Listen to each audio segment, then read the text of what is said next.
साथियों, स्वागत करता हूं अपने इस चैनल में। और आज मैं आपके लिए लेकर के आया हूं बेस्ट सिलेबस पैटर्न, यानी कि सिलेबस आपके अकॉर्डिंग ढाल दिया है और सिलेबस आपके अकॉर्डिंग सेट कर दिया है कि आप इजी से लेकर के टफ की तरफ चले। कोई भी टॉपिक छोड़ने की कोशिश नहीं की है और अपने तरीके से इसको डिज़ाइन कर दिया। यानी कि आप ऐसे अगर सिलेबस को जिस तरीके से मैंने रखा हुआ है, अगर आप सिलेबस को उस तरीके से ढाल लेंगे, उस तरीके से नोटिस कर लेंगे, इसकी आप प्रिंट आउट निकाल के अपने पास रख लीजिएगा तो ये आपके बहुत ही काम आएगा। तो देखते हैं कि आखिरकार ये सिलेबस मैंने डिज़ाइन कैसे किया हुआ है, इस सिलेबस को मैंने क्या एक लय दी है और कौन से चैप्टर पहले लगाएं, कौन से चैप्टर बाद में लगाए हैं। इन पूरे चैप्टर्स को, यानी आपकी मेथडोलॉजी को ध्यान में रखते हुए मैंने चैप्टर का सेटिंग किया हुआ है। इसमें अगर भी फिर भी इसमें अगर आपको कोई सजेशन लगता है कि सर नहीं, इस चैप्टर को इधर नहीं इधर कर सकते, तो नो प्रॉब्लम। इसमें कोई चीज़ ऐड करवानी हो कि सर ये चैप्टर इसमें ऐड नहीं हुआ, ऐड कर दीजिए प्लीज़, तो मैं इसमें वो भी ऐड कर दूंगा। कोई एक्स्ट्रा हो गया हो तो बता दीजिएगा, तो इसमें से रिमूव। फिलहाल कोशिश मैंने यही की कि चैप्टर्स को बढ़िया ढंग से अरेंज कर दिया जाए, आपके ढंग से अरेंज कर दिया जाए जिस तरीके से आप पढ़ना चाहते हैं, जिससे कि आपका बेस भी तैयार हो, साथ में बीएससी और एमएससी लेवल की जो आपको जानकारी चाहिए, जो आपको तैयारी चाहिए, वो भी पूरी हो जाए। तो इस पूरी लय को बनाने के लिए आइए हम लोग देखते हैं कि सिलेबस ये है क्या है। कि मैंने सिलेबस डिज़ाइन किया हुआ है, आपके अकॉर्डिंग डिज़ाइन किया हुआ सिलेबस है, यानी कि सिलेबस को इस तरीके से लगाया हुआ है कि जिससे कि आपको पढ़ने में आसानी हो। यानी सबसे पहले मैंने चैप्टर जो लिया हुआ है, सबसे पहले चैप्टर कंसीडर किया है मैंने, वो चैप्टर आपके सामने। और चैप्टर कौन सा दिख रहा है आपको? ये चैप्टर है मोल एंड इक्विवेलेंट कंसेप्ट, यानी कि मोल कंसेप्ट और इक्विवेलेंट कंसेप्ट को एक साथ रखा है।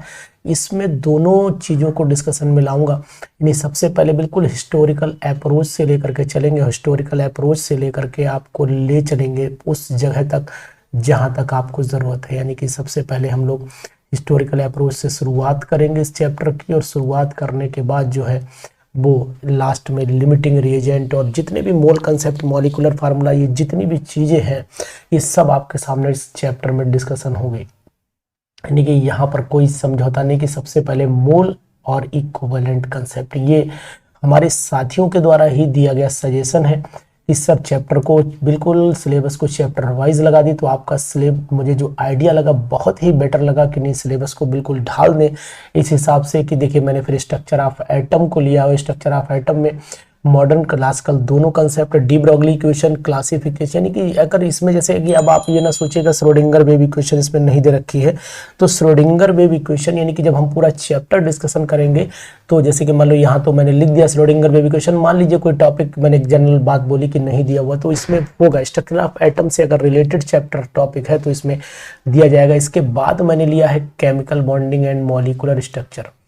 केमिकल बॉन्डिंग मॉलिक्यूलर स्ट्रक्चर में बिल्कुल फुल टॉपिक्स डिस्कशन करेंगे, बिल्कुल एक एक डिस्कशन चलेगा इसके अंदर, कोई भी टॉपिक इसके अंदर नहीं छोड़ेंगे जो आपको परेशान करे। यानी कि इसमें जो हमारे बेसिक्स से लेकर के हायर स्टडी तक के टॉपिक्स हैं वो भी इसमें समा जाएंगे, तो वो चीज़ भी हम लोग यहाँ डिस्कशन कर लेंगे। तो यहाँ पर एक चीज़ ध्यान रखने वाली ये है कि भाई हम लोगों को चैप्टर में ये ध्यान रखना पड़ेगा कि चैप्टर जो है वो किसी भी तरीके से छूटे ना, कोई भी इसमें वो ना हो कि भाई हमारे टॉपिक्स। इसके बाद मैंने केमिकल बॉन्डिंग के बाद classification of elements and periodicity लिया। अब इसमें ये ऑप्शन आपके सामने आ सकता है कि क्लासिफिकेशन ऑफ एलिमेंट्स, मान लीजिए ये चैप्टर है तो इस चैप्टर को अगर हो सकता है हम लोग पहले डिस्कशन कर लेने के, ऊपर वाले चैप्टर से हो सकता है हम इसको पहले डिस्कशन करें। तो ये चीज़ यहाँ पर ध्यान आपको देनी पड़ेगी कि सर बताइएगा, जो टॉपिक आप बताओगे वो पहले डिस्कशन हो जाएगा। अगर ये बताओगे तो ये पहले डिस्कशन हो जाएगा, दूसरा टॉपिक बताओगे तो दूसरा पहले डिस्कशन हो जाएगा, कोई दिक्कत नहीं आएगी। आप जैसा बताएंगे हम उसमें एग्री होंगे। अब हम लोग बात कर लेते हैं नए चैप्टर पे, नए टॉपिक्स पे डिस्कशन करेंगे और नया टॉपिक क्या होगा वो चीज़ जानेंगे। देखिए अब कहाँ बढ़ लेते हैं, थोड़ा सा आगे बढ़ते हैं, ये हम बढ़ते हैं आगे थोड़ा सा। ये पीरियोडिक प्रॉपर्टीज में भी देख लेंगे पूरा, आयनेशन एंथैल्पी है, इलेक्ट्रॉन गेन एंथैल्पी है, इलेक्ट्रोनेगेटिविटी यानी डायगोनल रिलेशनशिप। अब इसमें मान लो डायगोनल रिलेशनशिप हमने नहीं लिखा तो कोई बात नहीं, डायगोनल रिलेशनशिप भी होगा इसके अंदर। बाकी properties, oxidising property, reducing property, ये सब इसके अंदर होंगी। जैसे कि अगर मान लो नहीं लिखा है तो ये बिल्कुल आप ना समझिएगा कि भाई इसके अंदर ऑक्सीडाइजिंग और रिड्यूसिंग प्रॉपर्टीज नहीं होंगी, तो वो चीज़ भी हम यहाँ पर डिस्कशन करते रहेंगे। तो आप बिल्कुल बेफिक्र रहिएगा कि इसमें कोई चीज़ आपसे छोड़ी नहीं जाएगी, किसी भी कीमत पर आप नहीं छोड़ेंगे। नेक्स्ट चल लेते हैं हम लोग, पहुँचते हैं स्टेट ऑफ मैटर में मैंने क्या काम किया है, गैसियस, लिक्विड और ये सॉलिड स्टेट का जो टॉपिक है इसको मैंने कंसीडर कर दिया है, यानी कि इसको हमने अलग अलग पार्ट्स में डिवाइड कर दिया। सबसे पहले गैस को ही ले लिया है, उसके बाद लिक्विड की प्रॉपर्टीज़ को केवल एक लाइन में लिख करके काम चलाया, liquid and their properties. Solids की बात करें तो क्लासिफिकेशन ऑफ सॉलिड्स मैंने इस तरीके से लिया हुआ है। तो ये आप अब इसमें नेक्स्ट पेज पे देखते हैं कि सॉलिड के बारे में और भी मैंने इसमें सिलेक्शन किया हुआ है। तो वो सॉलिड्स में देखिए ये है, ये सॉलिड्स के चलते हैं शुरुआत से। ये 3 डायमेंशनल लैटिस टाइप है, सिंपल क्रिस्टल स्ट्रक्चर है, ब्रैग्स इक्वेशन है। अगर इसके अंदर मिलर इंडेसेस जैसे मैंने नहीं लिखा हुआ है तो मिलर इंडेसेस भी इसके अंदर शामिल होगा, वो आप घबराइएगा नहीं। जितने भी टॉपिक सॉलिड से रिलेटेड है वो इसमें लगेंगे, कहीं से छोड़े नहीं जाएंगे।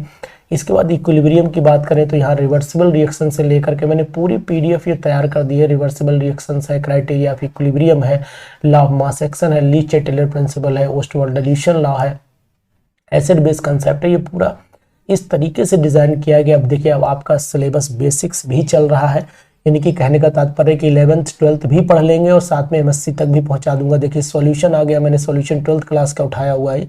अब इसमें सॉल्यूशन चाहे वो किसी टाइप का हो, सभी सॉल्यूशन हम लोग डिस्कशन कर लेंगे। कोई भी सॉल्यूशन की कोई प्रॉपर्टी इसमें छोड़ेंगे नहीं, चाहे वो राउट्स लॉ हो, चाहे वो हेनरीज लॉ हो, चाहे वो वोलेटाइल कंपोनेंट हो, चाहे वो नॉन वोलेटाइल हो, चाहे वेंट ऑफ फैक्टर हो, कुछ भी हो, बिल्कुल सब डिस्कशन करेंगे, बिल्कुल घबराइएगा नहीं।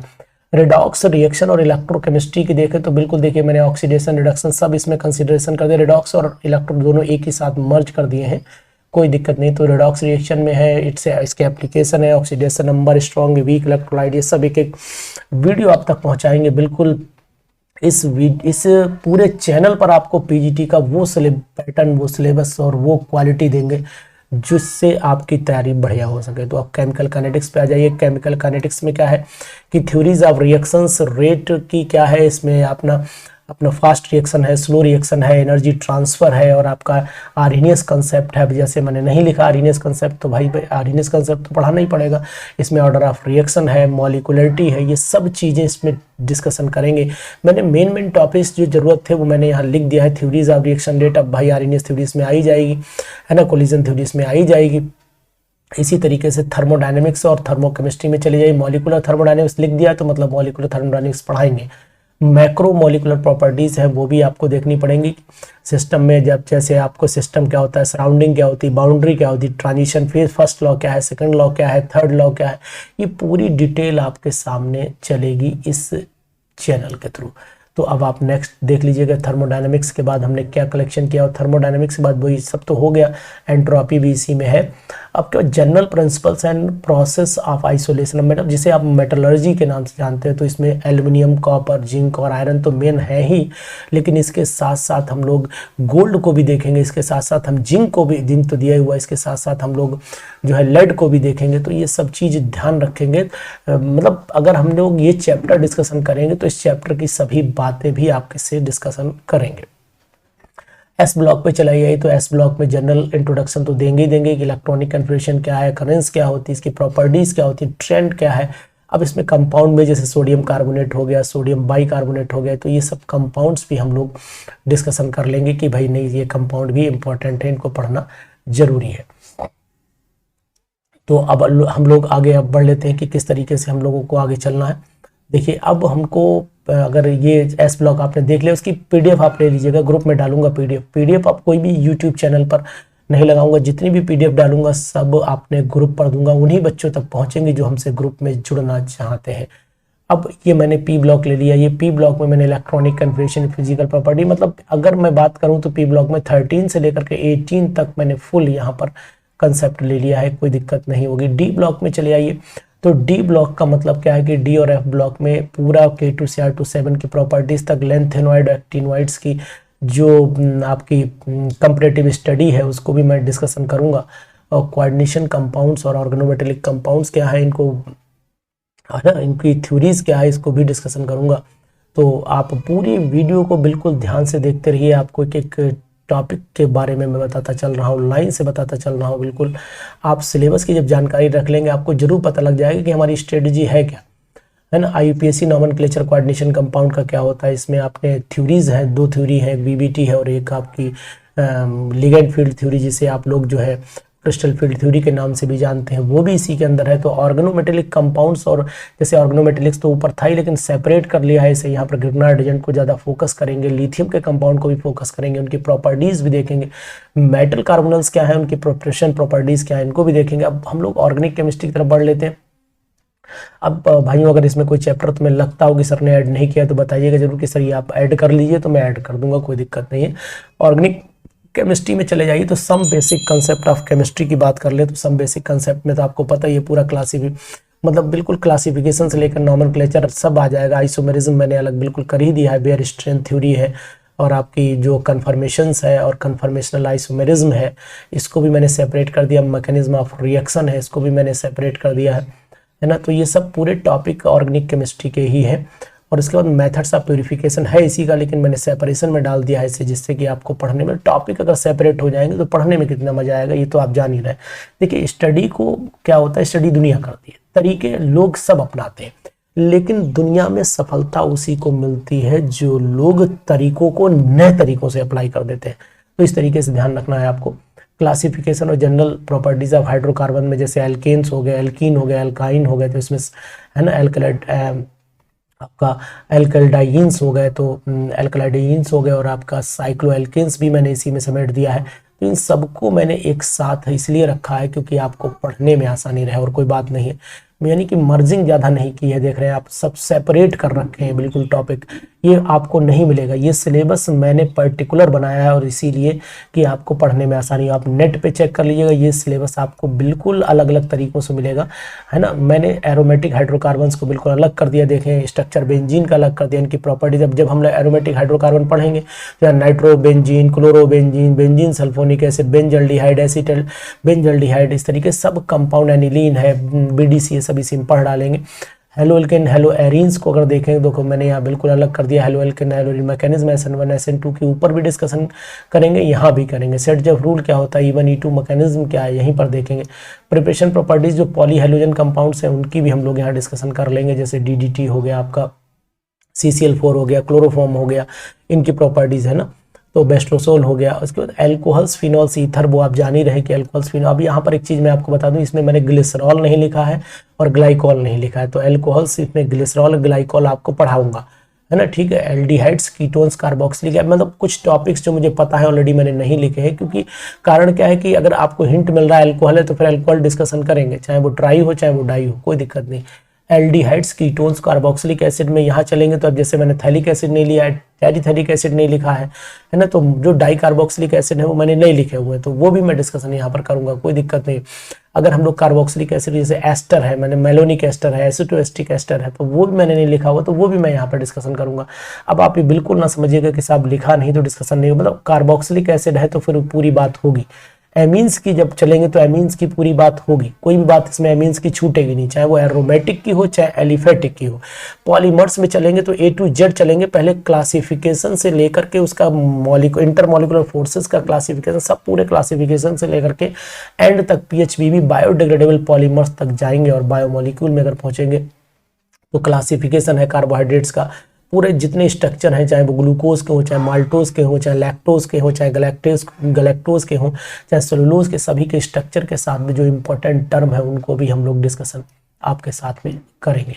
तो इसलिए आप बिल्कुल देखिएगा, मैंने सिलेबस को बिल्कुल अलग ढंग से बनाया हुआ, जैसे कि अब यहाँ पर पूरा प्रोटीन्स को अलग कर दिया, न्यूक्लिक एसिड को अलग कर दिया, इसमें ज़्वेटरायन क्या होता है, आइसोइलेक्ट्रिक पॉइंट क्या होता है। देखिए सिलेबस को कितना मस्त बना दिया है कि नहीं, आपको मजा आएगा, वाकई में टॉपिक वाइज पढ़ेंगे आपको भी अच्छा लगेगा।